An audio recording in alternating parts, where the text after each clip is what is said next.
Frères et sœurs en Christ, que Dieu vous bénisse puissamment au nom de Jésus-Christ. Exhortons nos frères et sœurs sur la parole de Dieu. Exhortons nos frères et sœurs que le Seigneur Jésus-Christ vienne nous exhorter par la puissance de sa parole au nom de Jésus-Christ. Amen. Frères et sœurs, exhortons-nous par la parole de Dieu qui est vie et esprit. Frères et sœurs, beaucoup de gens pensent que c'est quand on prie pour eux qu'ils vont recevoir la guérison et la délivrance.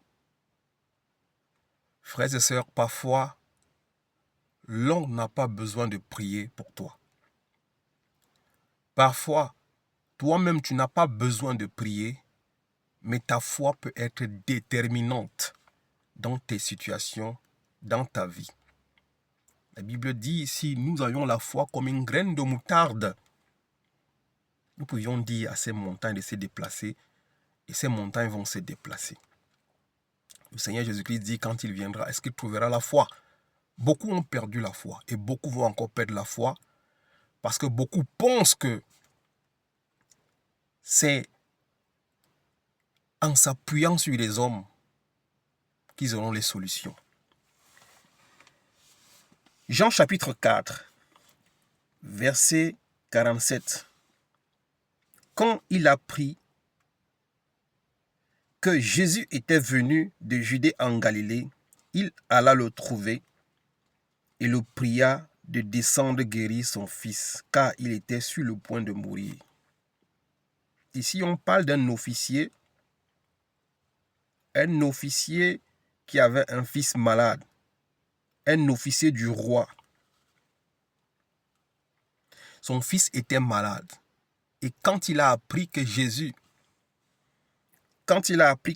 était venu en Judée, en Galilée, il alla le trouver et le pria de descendre guérir son fils, car il était sur le point de mourir.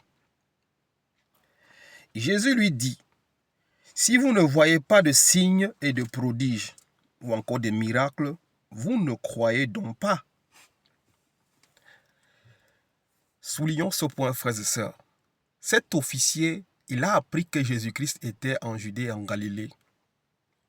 Il est allé en Christ parce qu'il savait, il a toujours entendu parler que Jésus-Christ guérit.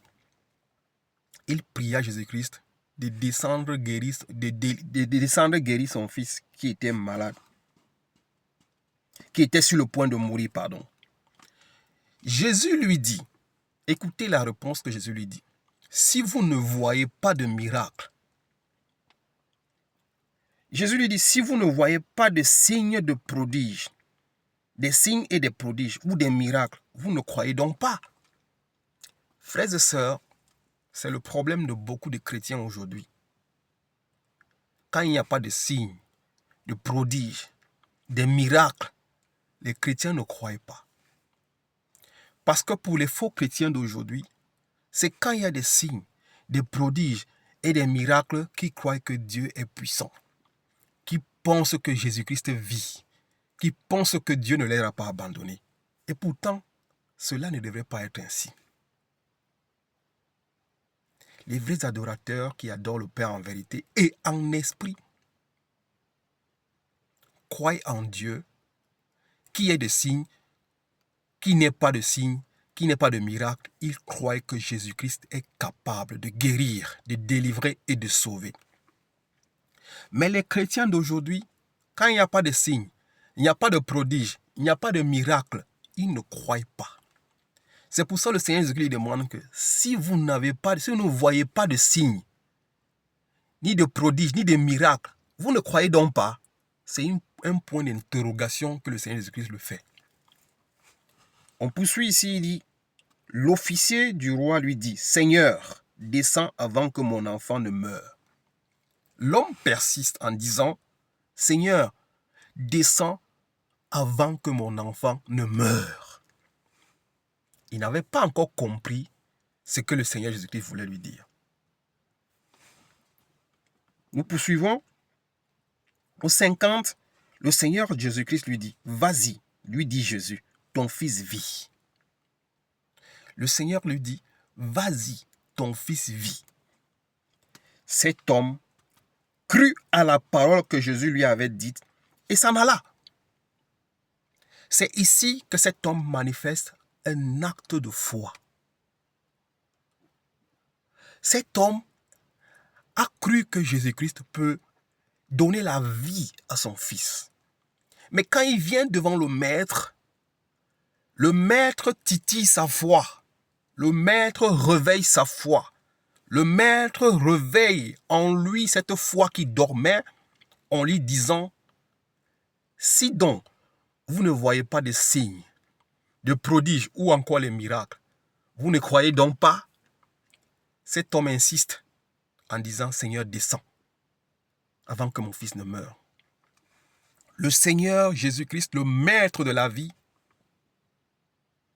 celui qui est le commencement et la fin, qui donne le souffle de vie, lui dit ici, va, lui dit Jésus, ton fils vit.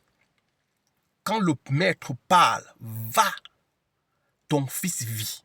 Cet homme va manifester un acte de foi parce que sa foi a été titillée. Sa foi qui dormait a été réveillée par le Seigneur Jésus-Christ. Cet homme crut à la parole que Jésus lui avait dite et s'en alla. Cet homme crut à la parole que Jésus lui a dite et il s'en alla. C'est le problème avec beaucoup de chrétiens aujourd'hui. Ils attendent les prières de délivrance.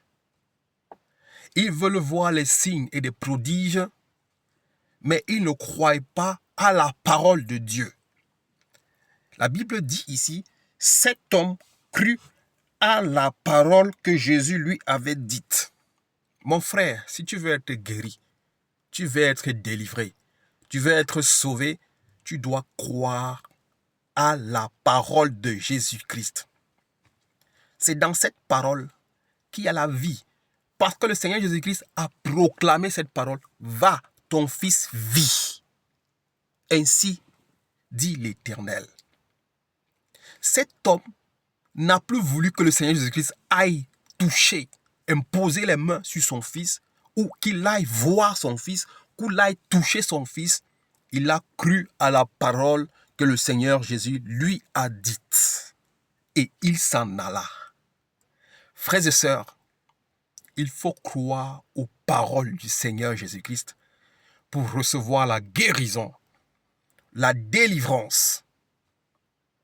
Pour recevoir la vie, il faut croire à la parole de Jésus-Christ. Cet homme crut à la parole que Jésus lui avait dite et s'en alla. Beaucoup ne croyaient pas à la parole de Jésus-Christ, mais ils attendent les prières des pasteurs, des prophètes. C'est pour ça que beaucoup ne sont pas guéris. Beaucoup n'ont pas la vie en eux, la santé en eux, parce qu'ils ne croient pas à la parole de Jésus-Christ, mais ils attendent qu'on les impose les mains. Le général Nama attendait que Élisée va sortir. Il va le consulter. Il va poser la main là où il avait mal et il sera guéri. Élisée l'a envoyé la parole. Élisée envoya la parole par Gésaïe. Va lui dire qu'il se jette 7 fois dans le Jourdain et il sera pur. Élisée n'a pas consulté Nama. Élisée n'a pas vu Nama. Élisée n'a pas touché Nama dans son corps qui avait la lèpre. Mais Élisée a donné une parole qui avait la vie et dans laquelle il y avait l'Esprit de Dieu. Il lui a communiqué cette parole à Gésaïe. Va lui dire d'aller se jeter dans le Jourdain 7 fois. Nama s'est ennuyé, il s'est énervé jusqu'au point de vouloir partir. Et ceux qui étaient avec lui ont dit, fais quand même ce que l'homme de Dieu a dit. Il a laissé jeter dans le Jourdain et il est devenu pur. Frères et sœurs, c'est la parole de Dieu qui délivre. C'est la parole de Dieu qui sauve. C'est la parole de Dieu qui libère. C'est la parole de Dieu qui chasse les démons. Ce n'est pas la prière de ton pasteur, de ton prophète, ni ta prière. Mais c'est la foi que tu mets à cette parole prendra vie. Cet officier ici, on dit qu'il crut à la parole que Jésus-Christ lui a dite et il s'en alla. il te sera fait selon ta foi. La parole de Dieu, c'est celle-là qui libère. Tu attends qu'on t'impose les mains, on va t'imposer les mains 200 000 fois, tu vas tomber, mais tu ne seras pas guéri. Parce que tu refuses de croire à la parole. Il est écrit, par ces maîtrises, nous sommes guéris. Si tu crois en cette parole, que par les maîtrises de Christ, tu es guéri, mon frère, la guérison va commencer, un processus de guérison va commencer dans ton corps, dans ton être, dans ta chair, dans ton âme. Cet homme crut à la parole que Jésus lui avait dite et il s'en alla. Apocalypse 13, 19 nous dit, Jésus-Christ est la parole. Jésus-Christ est la parole de Dieu. Il faut croire. Si tu veux croire à Jésus-Christ, tu veux que Jésus-Christ te guérisse, c'est à sa parole que tu dois croire. L'eau de la parole, c'est Jésus-Christ. C'est avec cette eau qu'il sanctifie son Église, qu'il purifie son Église. Sanctifie-les par ta vérité. Jean 17, 17. Sanctifie-les par la vérité, car ta parole est la vérité. Vous connaîtrez la vérité et la vérité vous affranchira. Cet homme ici a reçu la vérité qui était la parole de Dieu et il s'est en allé. Cet homme crut à la parole que Jésus lui avait dite et il s'en alla. Croyez à la parole, mes frères. La parole de Dieu, il y a la vie. Et le Seigneur Jésus dit, ces paroles que je vous ai dites, elles sont vie et esprit. Cet homme crut à la parole que Jésus lui avait dite et s'en alla. Il était déjà en train de descendre lorsque ses serviteurs vinrent à sa rencontre et lui dirent, « Ton enfant vit. » Le Seigneur lui a dit, « Va, ton fils vit. » C'est la parole du Christ qui compte. Cette parole que le Christ a libérée a mis la vie dans cet enfant et cet homme a cru à cette parole. La foi de cet homme a cru à cette parole et il est parti. Et en descendant, on vient lui dire, ton fils vit. Il leur demanda à quelle heure était allé mieux. Et ils lui dirent, c'est hier à 1h de l'après-midi que la fièvre l'a quitté. Le père reconnut que c'était à cette heure-là que Jésus lui a dit, ton fils vit. Cet homme, quand ses serviteurs viennent lui dire, l'enfant vit, il les demande à quelle heure. Quand on lui donne l'heure, il a reconnu tout de suite que c'est à la même heure que le Seigneur Jésus-Christ lui a dit hier que ton fils vit. La vie est rentrée dans le corps de cet enfant. À l'heure où le Seigneur Jésus-Christ a déclaré la parole de vie, ton fils vit. Et cet homme a cru en cette parole.